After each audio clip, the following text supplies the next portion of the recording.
بسم الله الرحمن الرحيم الحمد لله رب العالمين الحمد لله وكفى وصلوات الله وسلامه على نبينا المصطفى وأشهد أن لا إله إلا الله وحده لا شريك له وأشهد أن محمدًا عبده ورسوله صلوات الله وسلامه عليه تسليما كثيرا أما بعد. Just like you, today I woke up and there was snow all over the place at Fajr time. And just like you, my children were excused from school today. And just like you, I had to deal with some of the challenges that represent themselves whenever the snow comes down. And just like all of you, I came to Salatul Jum'ah. I wanted to take this opportunity to inform you about something that we've mentioned a couple of times here. It's been a consistent theme in terms of what we've been giving da'wah to. And that is a statement that the Nabi of Islam mentioned, sallallahu alayhi wa sallam, inna Allaha yuhibbu an tu'ta rukhusuhu kama yuhibbu an tu'ta azaimuhu. Allah loves it when you take advantage of the concessions that He gave you. If Allah has given you a rukhsa, He loves it. And just as you want Allah to love you, this is one of the ways that that can happen. When Allah gives you something, a rukhsa, to make things easy for you, He loves it when you take it. In the same way that He loves when you do the things that He told you to do, the azaim, the azima. What's the azima? Allah told you to make wudu before you pray, and you always do it. He told you to pray the 5 prayers, to pray the Jum'ah prayer. You do it. Allah loves it. That's the azaim. He loves it when you fast the month of Ramadan. You're going to do that. Umrah, Hajj, hijab, all of that stuff. Inna Allaha yuhibbu an tu'ta rukhusuhu kama yuhibbu an tu'ta azaimuhu. Allah loves it when you take advantage of the rukhsa, the concession. The same way He loves it when you take it care of, when you do the azaim. And the hadith al-Qudsi, the Nabi mentioned sallallahu alayhi wa sallam, ما تقرب إلي عبدي بشيء أحب إلي مما افترضته. The slave can't do anything. The thing that he does that makes me love him, the single most important thing if he wants me to love him, is to do what's wajib. That's the azaim that Allah told you to do. And the nawahi, those things are haram. Leave that. Allah loves it when you leave off the haram. Just as He loves that, and we're all trying to do those things, Allah loves it when you take advantage of the rukhsa. Again, the rukhsa is the concession. Normally you will have to do something, but because Allah has given you an opportunity not to do it, you leave it, making it easy upon yourself and make it easy upon other people. The Prophet described this, sallallahu alayhi wa sallam, and he said about it, Naha sadaqatun tasaddaqa Allahu alaykum biha fakhudhu sadaqata rabbikum. It is a sadaqah, a charity that Allah has given you. Allah is giving you a sadaqah, not you giving the masjid a sadaqah, or you taking from your pocket, giving to the masakin and the fuqara and the muhtajeen. When we say, hey, do you not see this masjid? This masjid costs money. We're asking you to give from what Allah is giving you, fi sabilillah. It's not that, us asking you. It's a sadaqah that Allah is giving to you, Abdullah. فَخُذُوا بِصَدَقَةِ رَبِّكُمْ. Take the sadaqah of your Lord. Can you imagine someone comes to this masjid or any other masjid and says, I really need help, I really need help. And then when we give him 100 pounds, 200 pounds, he throws it in our face and he says, I don't want this. He throws the sadaqah we're giving him. So what's the sadaqah? We want to, as we've been trying to create an environment and an atmosphere, a culture in this masjid to educate the Muslims. I am not deterring anyone from the masjid. I'm not discouraging you from coming to the masjid. But I'm telling you and I'm encouraging you to do what the Prophet says, sallallahu alaihi wasallam. خُذُوا بِصَدَقَةِ رَبِّكُمْ. Take the sadaqah that Allah gave you. In this weather like this, you don't have to come to Salatul Jummah. You don't have to come to Salatul Jummah. It's not wajib upon you. It's a sadaqah. You have a job, your presence in that job is more important than your absence. But sometimes you have to leave. Do you have to leave today? You don't have to leave today because there's snow on the ground. خُذُوا صَدَقَةَ رَبِّكُمْ. The non-Muslims, the kuffar of leaves in this country, they said to the kids, you don't have to go to school today. Why don't they have to go to school today? Because there are some kids who have to walk. There are some kids who have to take the bus. And yes, there are some kids who their parents drive them, which is easier. But everyone doesn't have the ability to be driven and transported to school by driving. Al-Islam looks at the weakest from amongst us. And that's why the woman, the sick, the child, and the one who, they don't have to come to the masjid. The majnoon, they don't have to come. Because the pen, the qalam of a taklif, rufi anhu. I am not, Ya Abdullah, telling you not come to the masjid. I'm not telling you that. And I'm not discouraging you.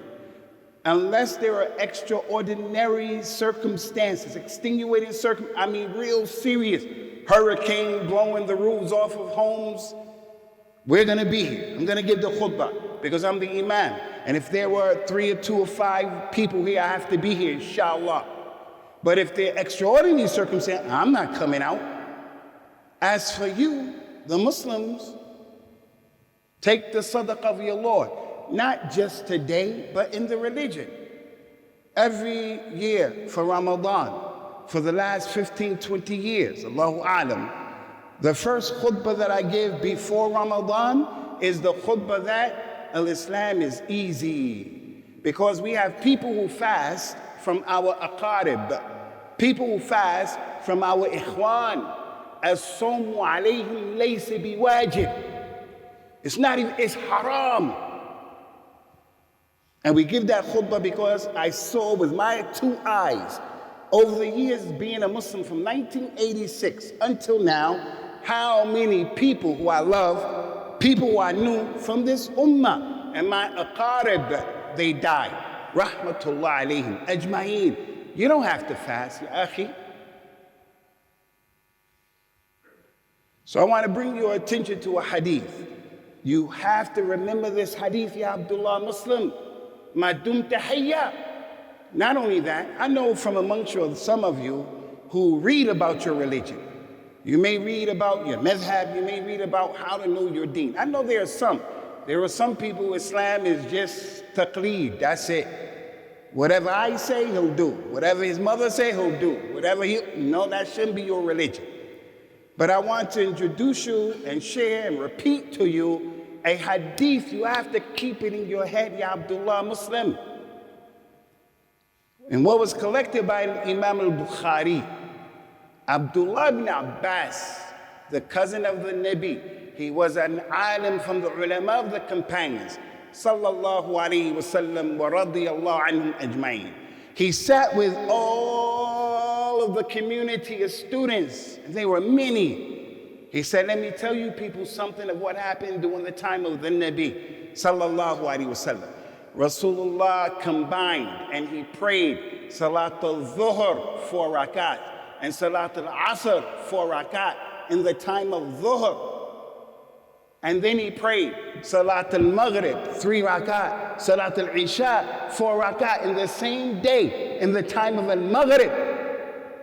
Some intelligent Muslim who wanted to know his religion, he just didn't let it go in one ear out of it. He said, why did he do that, Ya Abdullah ibn Abbas? He said, Allah yuhrija ummata, so as to not make things difficult on his ummah. Let me repeat that hadith. He said that he prayed Salat al-Dhuhr 4 rakat and Salat al-Asr 4 rakat. Listen to this. He said there was no safar. Rasulullah was in Medina. He wasn't a musafir. And he wasn't sick. There was no marad. In another narration, he said, there was no matar, no rain. And in that same hadith he said, and there was no khawf. We weren't afraid of the enemy. So those 4 things, he negated. None of that happened. Rasulullah did it for no reason. He wasn't sick. He wasn't traveling. He was in Medina. There was no rain. We were not afraid of the enemy coming to get us. Why? Why did he do that? To make things easy. Pay attention, Ya Abdullah.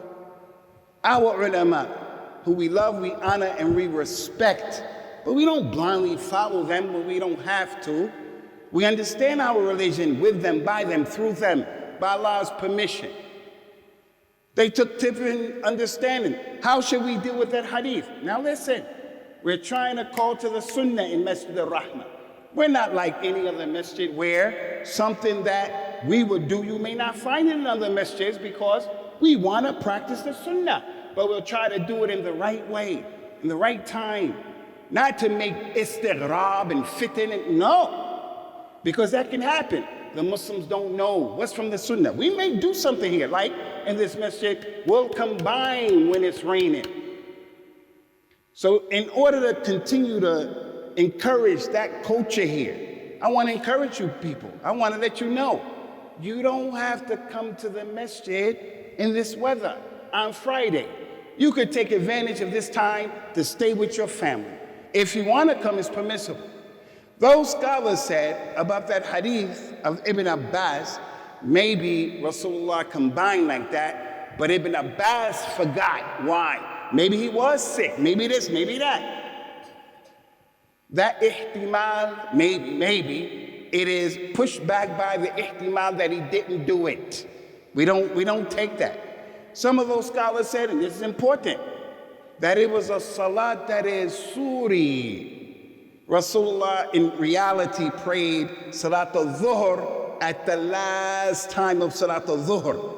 And then he prayed Salat al-Asr.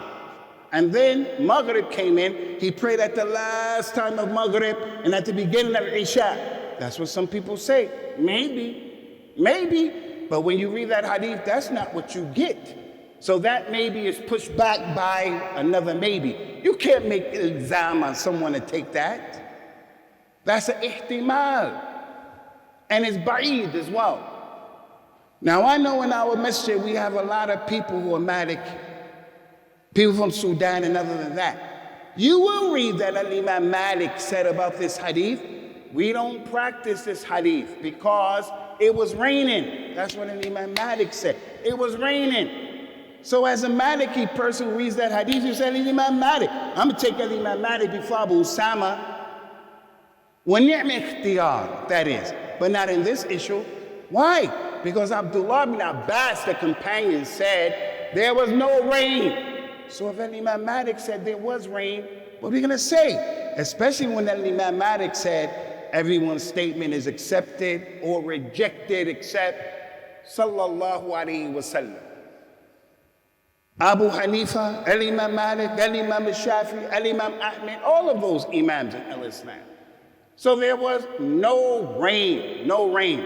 Lastly, Akhwani, and this is important, I'm telling you, I know there are people from amongst you who are students of knowledge. You read about your religion.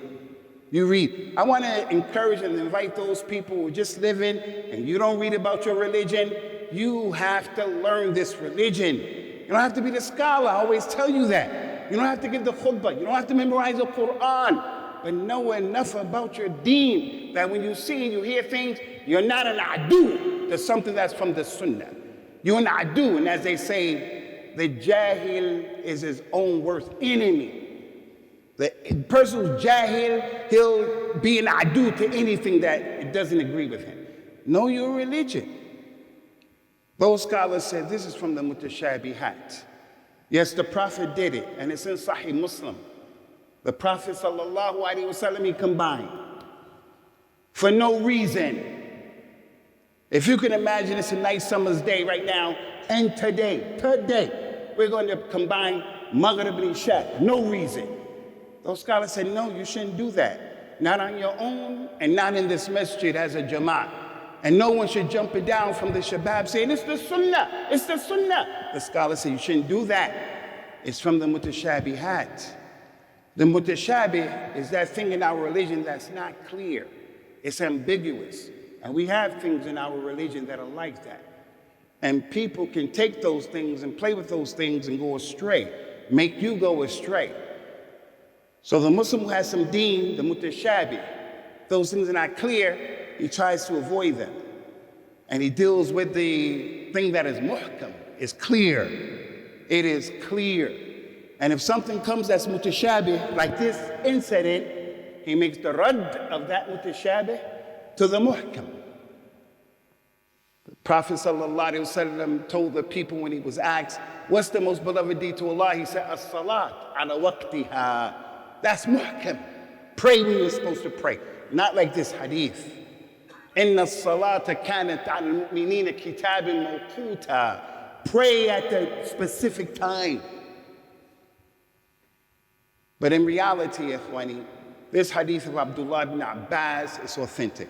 And we can practice it when we have extenuating circumstances. But before that, I want to make it clear here. This hadith is a proof of 4 things. It's a proof of 4 things.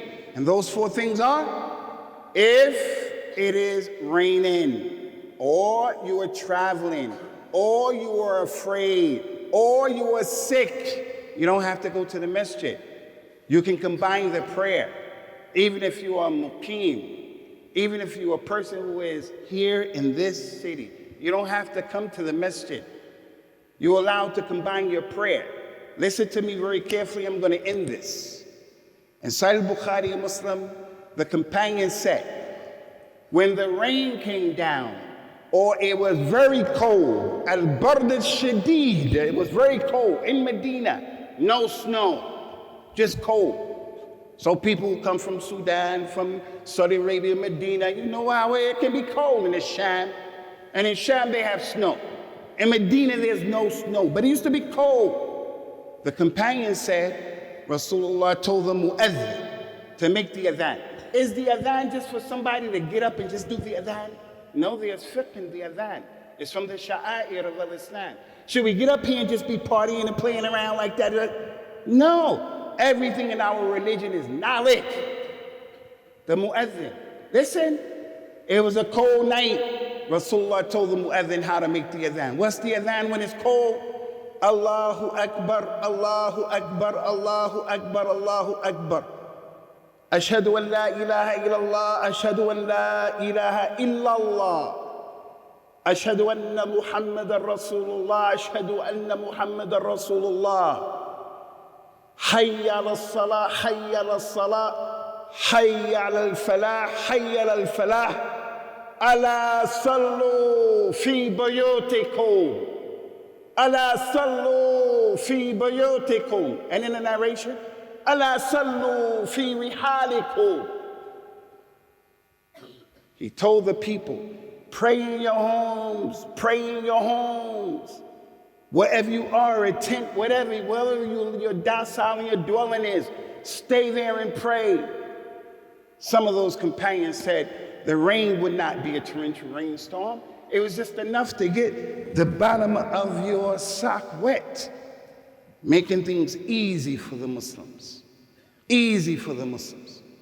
أقول قولي هذا واستغفر الله لي ولكم ونسأل الله تعالى التوفيق والسداد. Can you brothers move up? Can you move up? Can you move up? We don't have any room in the masjid because we have a lot of children here. Madish.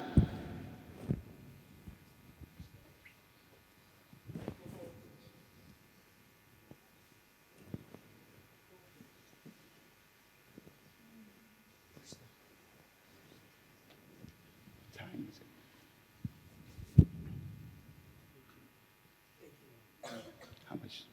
How much is left? Alhamdulillah, hamdan kathiran wa tayyiban mubarakan fi. Today, ikhwani, we're talking about this issue of letting you know to make things easy for yourselves.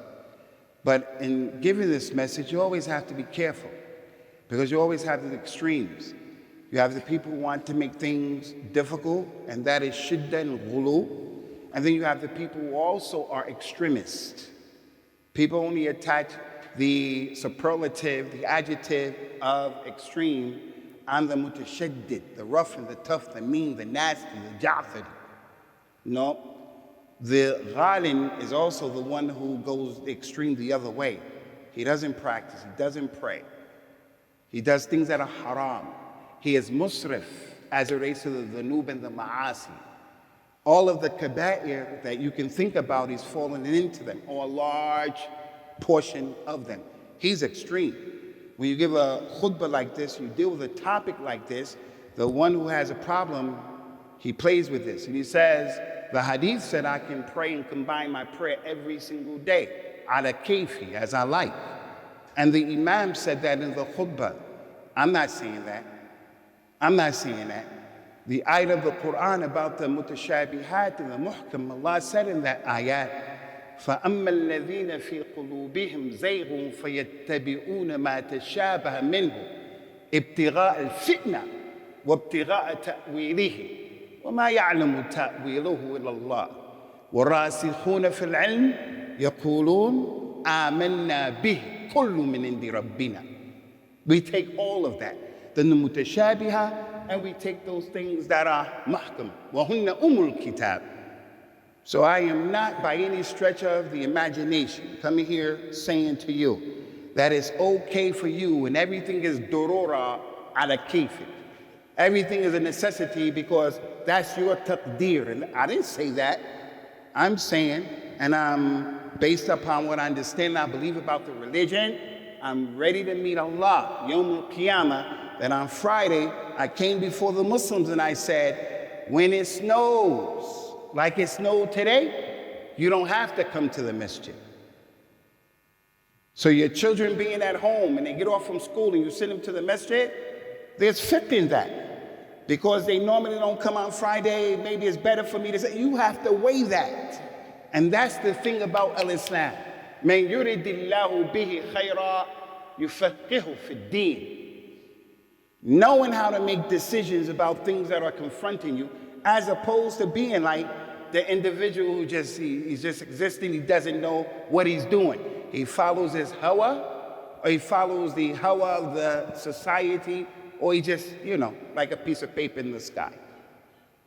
So in the future, inshallah, as we move forward, bi-idhnillahi ta'ala, if it rains, we're going to combine in this masjid. As it relates to now, combining now for a Jummah. Combine it. Should we pray Salatul Jummah and combine it with an Asr? There's ikhtilaf between the scholars about that. I'm of the opinion that we can and we should do it. But I know that there are people who may take the position we shouldn't do that because we can combine between Zuhr and Asr. But he didn't say between Jum'ah and Asr. I'm going to consider that. And I'm going to weigh the issue and the community. If everybody here said, yeah, let's combine, then I would say yes. We're going to go with the side of those ulama that the illah for combining is mushaqqa. Raising it, making the izala of the shaqqa. That's the dalil. Yes, it didn't say he did Jum'ah and Asr ever. So some scholars say he shouldn't do it. Sallu kama ra'aytumuni usalli. I respect that. But there are other scholars who took the other position, and that's the position I take. But I have to look at my community, and I have to look at the people here. And that is the overall message of today, Ikhwani. The overall message today is get knowledge of the religion of al-Islam, the principles of al-Islam, the principles of usulul fiqh, the simple ones. And wallahi, that stuff will help us all to navigate. Should I get married? Should I not get married? Should I get divorced? Should I not get divorced? Should I get a second wife? Should I not get a second wife? Should I homeschool or should I not homeschool?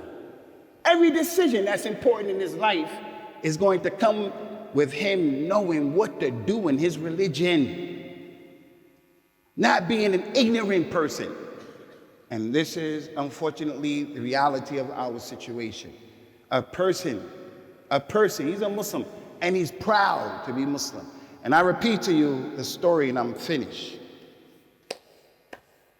The man who was a Bedouin man, and he came across the Jewish man who had his Jewish hat on and his twirls and his black.